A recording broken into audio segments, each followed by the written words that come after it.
Good afternoon. I am getting on here to do a Boyle's Law review. I just wanted to do number 1 and number 5 from the practice that I assigned.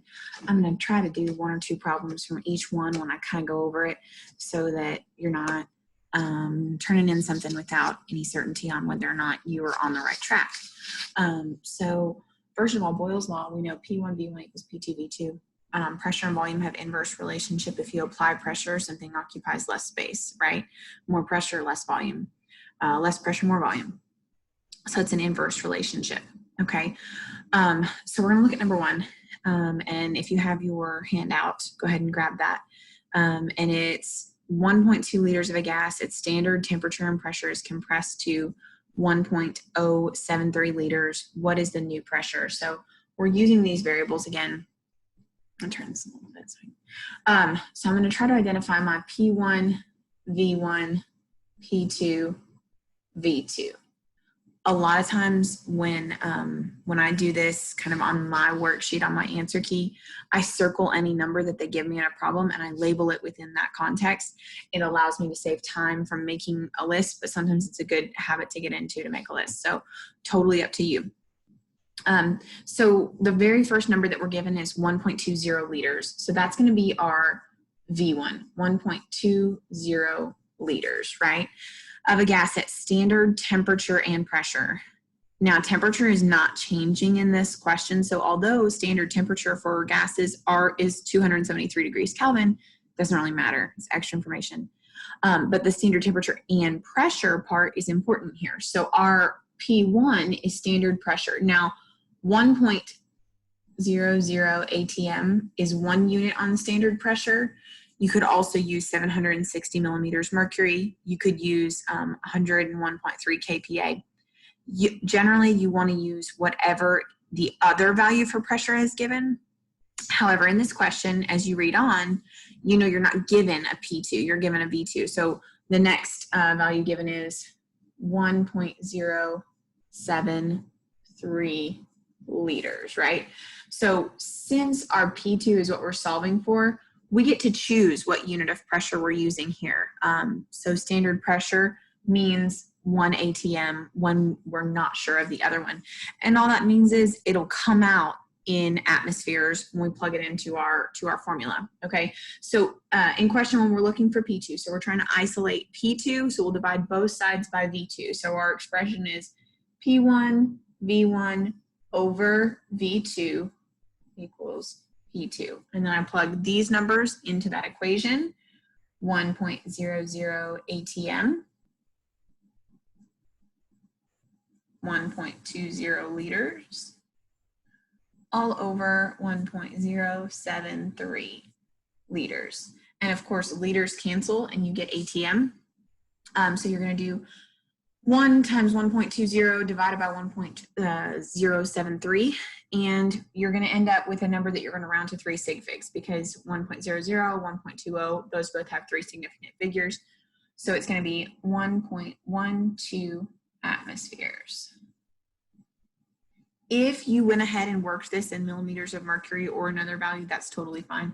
But if you used 1 atmosphere, that's going to be your value. Okay, so questions or concerns on that, let me know. I'm going to move on to number 5, okay, which is the last one on your page. I chose this one because it had a different unit of pressure than the rest of them, and I just wanted you to see what that would look like. So I'll read number 5 to you. Atmospheric pressure on the peak of Mount Everest can be as low as 160 millimeters of mercury.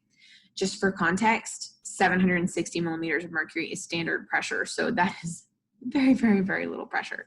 So can be as low as 160 millimeters of mercury, which is why climbers need to bring oxygen tanks for the last part of the climb. If climbers carry 10.0 liter tanks with an internal pressure of 3.14 times 10 to the 4th millimeters of mercury, what would the volume of the gas be when it is released from the tanks? So we need to go ahead and decide our P1, V1, P2, V2. And in this case, when you let it out, you're going to be letting it out at the peak. So that's going to be 160 millimeters mercury. That's going to be your final. 160 mmHg. Okay.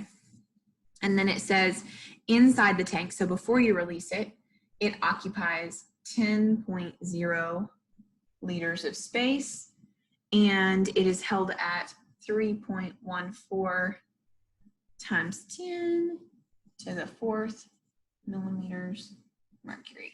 Okay, so our V2, how much space will that gas take up when it is let out of the tank? That is what we're solving for.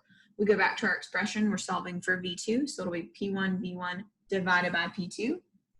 P1 V1 over P2. Plug in our values.